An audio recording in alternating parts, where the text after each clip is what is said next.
নিরসনের উপায় হচ্ছে প্রথমত আমরা বলে থাকি সাইকোলজিক্যাল ফার্স্ট এইড। আমাদের হাত কেটে গেলে যেরকম আমরা ফার্স্ট এইড দিই, তেমনি যে কোনো মানসিক ট্রমায় কিন্তু আমাদের একটি ফার্স্ট এইডের বিধান আছে।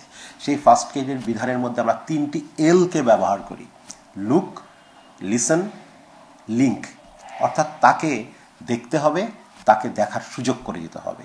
আমরা তার দিকে যেমনি তাকাবো, আবার তার চোখটাকে আমরা বেঁধে রাখবো না, তাকেও দেখতে দিব চারপাশের জগৎটাকে। লিসন, আমরা তার কথা মন দিয়ে শুনবো। সেই তো ট্রমাটাইজ, তার কথা যদি আমরা না শুনি কার কথা শুনবো? এখন আমরা সেই ট্রমাক্রান্ত ব্যক্তির কথাটা মন দিয়ে শুনতে হবে। তার কথা বলাকে থামিয়ে দেওয়া যাবে না, চুপ করো এখন কথা বলো না, এগুলো বলা যাবে না।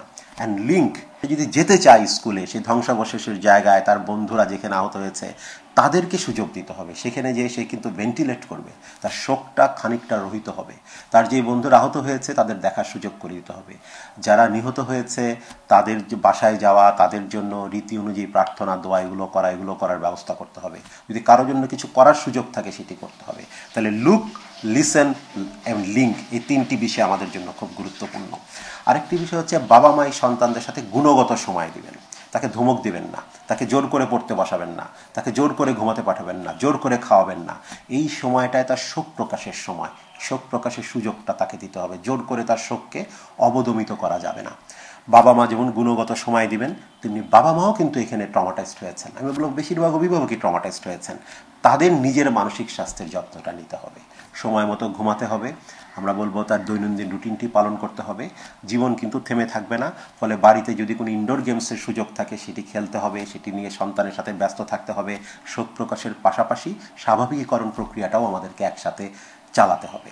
এবং সবশেষে আমি যেটি বলবো সেটি হচ্ছে আমাদের এই যে সন্তানেরা স্কুলে আক্রান্ত হলেন বা এরকম বিমান বিধ্বস্ত হওয়ার কারণে আহত হয়েছেন, কেউ নিহত হয়েছেন, আমরা বলবো একটা দুর্যোগ প্রস্তুতি একটা শিক্ষা পাঠ্যক্রমে থাকতে হবে। এবং শুধু শিক্ষা পাঠ্যক্রমে থাকলে হবে না। আমি শুনেছি যে শিক্ষা পাঠ্যক্রমে নাকি আছে প্রাথমিক শিক্ষার কিছু প্রস্তুতি, কিন্তু সেটা যেহেতু পরীক্ষায় জিপিএ 5-এর জন্য খুব গুরুত্বপূর্ণ নয়, সেটি হয়তো সেভাবে পড়ানো হয় না।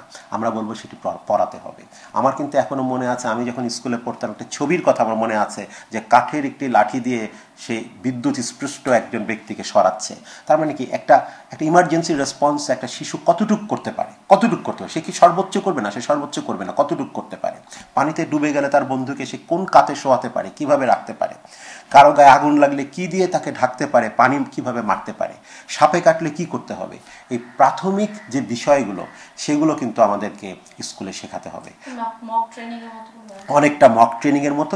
এটা হয়তো পরীক্ষায় হয়তো আসবে না, কিন্তু এটা তার পরীক্ষার চাইতে আরও বড় জীবনের পরীক্ষার জন্য খুব গুরুত্বপূর্ণ। আর সংবাদকর্মীদের জন্য আমার একটা আহ্বান থাকবে যে তারা যখন সংবাদটি প্রকাশ করবেন সেখানে যেন কোনো বিভৎস ছবি বা এরকম কোনো দৃশ্য প্রকাশ না করা হয় যেটা আরেকটি শিশুর ট্রমাকে বা আরেকটি মানুষের ট্রমাকে আরও বাড়িয়ে দিতে পারে।